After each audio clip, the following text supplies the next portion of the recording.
बिस्मिल्लाहिर्रहमानिर्रहीम।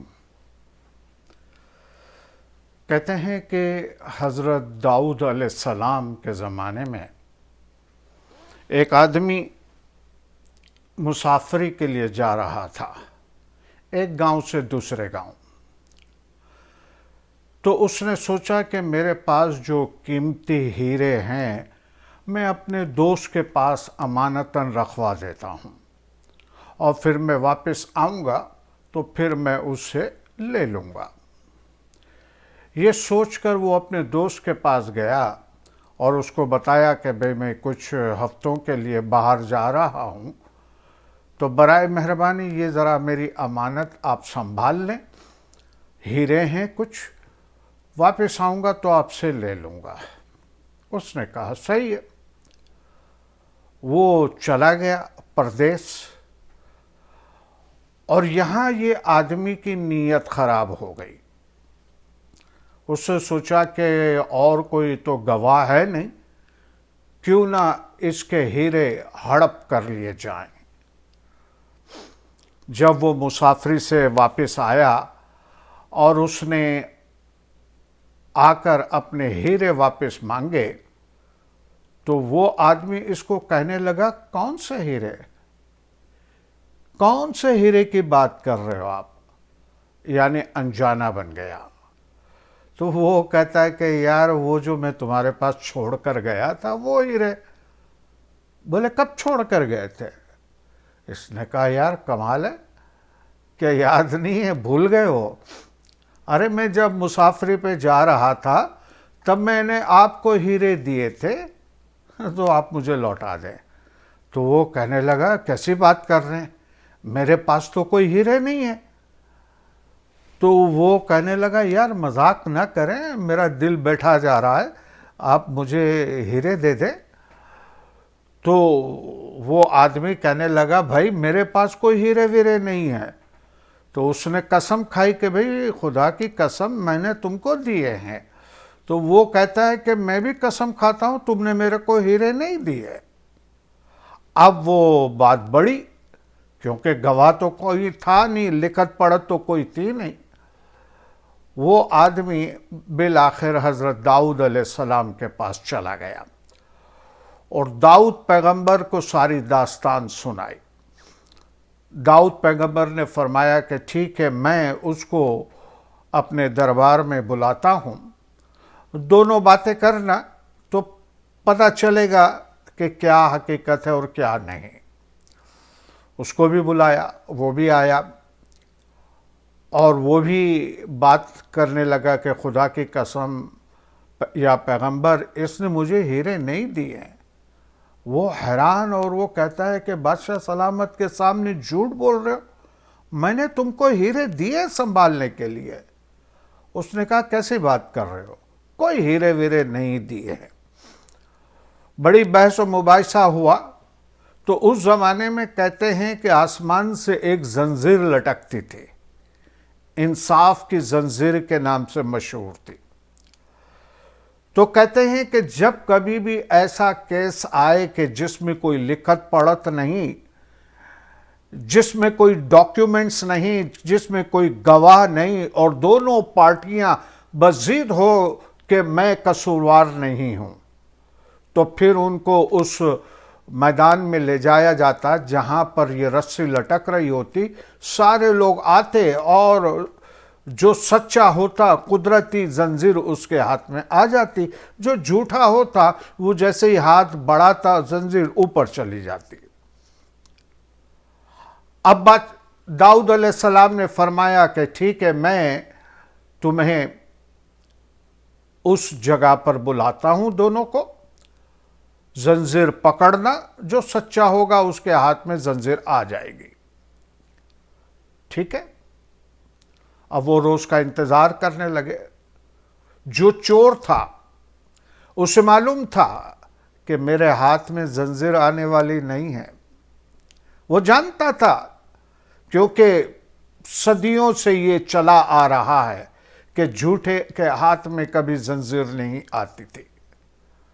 तो उसने ये सोचा कि अब क्या करें, अब तो पकड़े जाएंगे। अब तो सबके सामने मेरी रुसवाई हो जाएगी।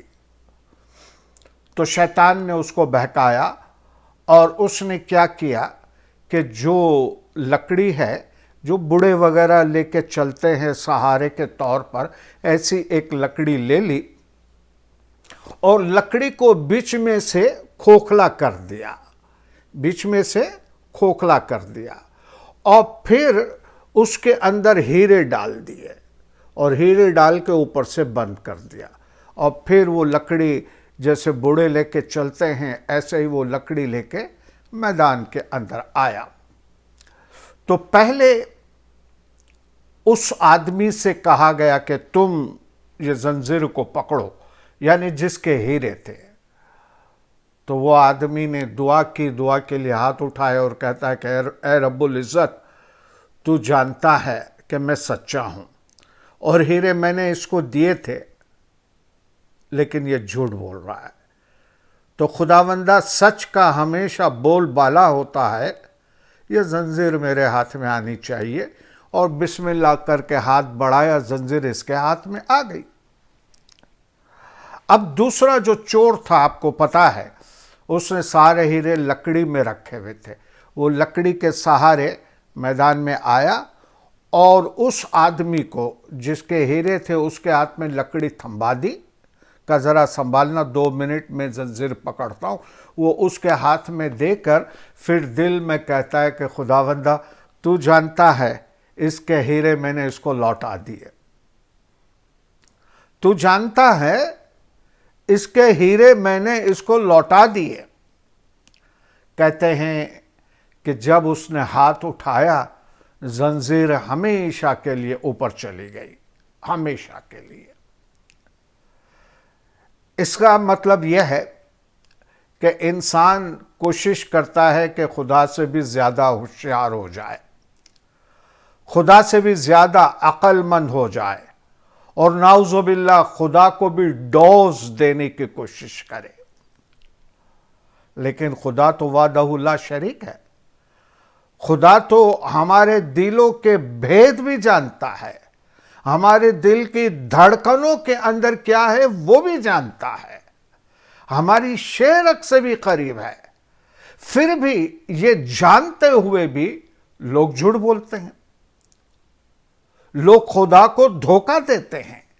तो हकीकत में खुदा का तो कुछ नहीं बिगड़ेगा, वो अपने आप को धोखा देते हैं, अपने आप के ऊपर मुसीबत नाजिल करवाते हैं और अल्लाह से कहते हैं कि मैं तेरे बराबर होने की कोशिश कर रहा हूं, कर दे मुझे निष्ठ और नाबूद।